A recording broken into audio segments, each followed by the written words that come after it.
Hi guys! Welcome back to my YouTube channel, Diday Vlog. So for today's video ay mag-update lang po ako sa inyo guys regarding doon sa aming mga alagang baboy dahil medyo matagal-tagal na rin akong hindi nakapag-update sa inyo tungkol sa aming mga biik kung ano na sila, kumusta na sila, and namatayan nga pala kami ng isang guys, so hindi ko na siya na-videohan kasi medyo siguro mga 1 week na din siya sa ngayon na namatay yung biik na yun kasi nga simula nung hindi na kasi siya kumakain, simula nang siniparit na namin siya doon sa nanay niya, hindi na siya kumakain hanggang sa lagi na lang siyang umiinom ng tubig, and ayun, namatay siya.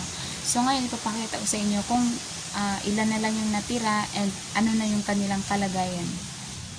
So ayun guys, papalapit na po ako dito sa aming maliit na So problema kasi namin dito guys ay tubig talaga. Kasi talagang kami ngayon, talagang problema kami sa tubig.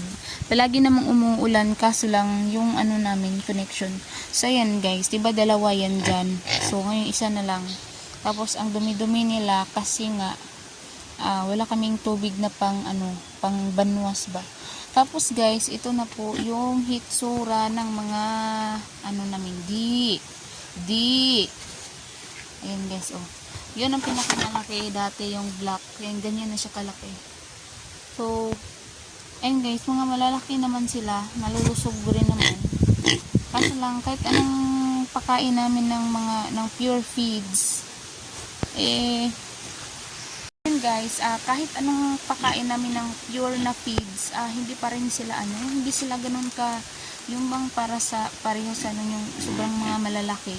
Sila medyo kasi siguro dahil crossbreed sila, so hindi sila ganun ka kasi yung bilog, kasi yung pure breed na baboy ay yun siya, kapag pinakain mo siya ng feeds, talagang bilog na bilog yung katawan. Ito naman, so hindi yun di. So yun lang muna ang update namin. And alam niyo po ba guys na pinapakain namin yung baboy namin yung mga baboy namin dyan, hindi namin pinapakain na yung may kasamang tubig, yung feeds at saka yung tubig. Wala, hindi po siya guys. Ang ginawa lang kasi ng asawa ko, nilagay dyan sa sahig yung feeds na walang halong tubig at saka lalagyan siya ng tubig. So ganun kasi yung So sa nakikita nyo guys, na lang yung baboy namin. Ang natira doon sa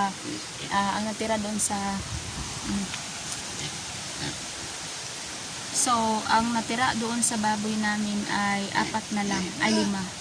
Sa isang inahin, yung nanganak lang ng 4, namatay na yung 2, tapos nabenta na yung isa, tapos yung isa na lang ang natira. Tapos alanganin din yun kasi siya guys, nagtatai siya.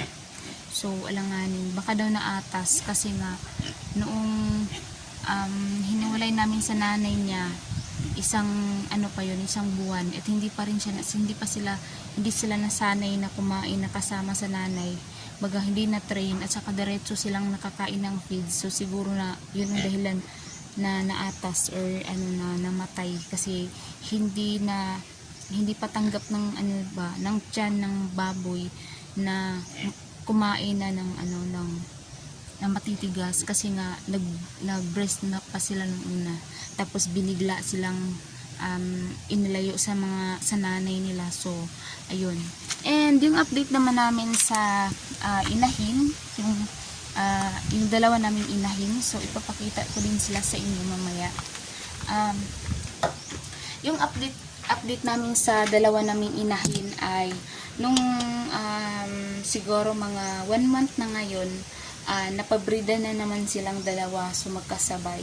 And hindi namin sila pinapakain ng marami kasi nga sabi nga nila ay natutunaw daw kapag marami yung kinakain ng baboy. So ang ginawa namin, pakunti-kunti na lang pinakain namin, and siguro buntis na din siguro yun guys, kasi simula nang nabridan siya na na-injikan sila, kasi injik lang kasi yung gamit namin, kasi yung mga mga malalaking mga butakal dito, yung mga lalaking baboy, hindi pwede yung baboy namin kasi maliliit yun kasi nga crossbreed yung sa amin. Tapos yung sa kapitbahay namin na lalaking baboy ay hindi siya pwede kasi nga sobrang laki talaga. Kung makikita nyo lang parang kalabaw. So mga 1 month na kasi yun, so siguro nga ay hindi na siguro ay buntis na ngayon yung mga yung dalawang inahin namin.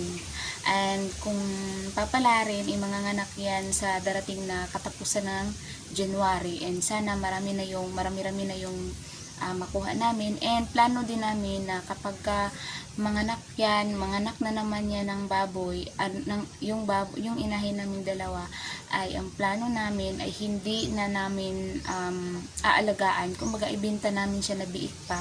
Kasi guys, sobra talagang hirap maghanap ng yung sweldo namin ng asawa ko na pupunta na lang doon sa pakain ng baboy. Tapos hindi pa siya ganun kalaki. No, hindi siya ganun ka buo yung katawan ba. So siguro sana kahit kikita lang kami dyan, 4 yan, so baka kikita kami dyan ng kahit tag 10,000 lang bawat isa. So ayun, kahit papaano income pa rin. So mamaya ipapakita ko na sa inyo ang biik na ang inahin ng baboy. So ito na yung aming baboy, ito na yung anay, and yung isa naman ay nandoon. So ayun. So, pareho na yung mga buntis. Buntis na yan silang dalawa. So, ayun lamang guys ang update ko sa aming pagbababoy. And sana patuloy nyo pa rin akong suportahan kahit ano yung mga ina-upload ko dito. Kasi pinipilit ko pa kasi na mag-start kasi guys pero sa susunod na mga buwan ay tuloy-tuloy na po yung aking paghahanap ng kung ano yung magandang content sa buhay-buhay kasi magre-resign na po ako sa aking trabaho and mag-focus ako sa pagninegosyo and sa pagbababoy na rin. So maraming salamat sa panonood guys, and sana huwag niyong kalimutan na i-subscribe ang Diday's Vlog para magiging updated kayo sa aking panibagong upload. Maraming salamat sa panonood. Bye!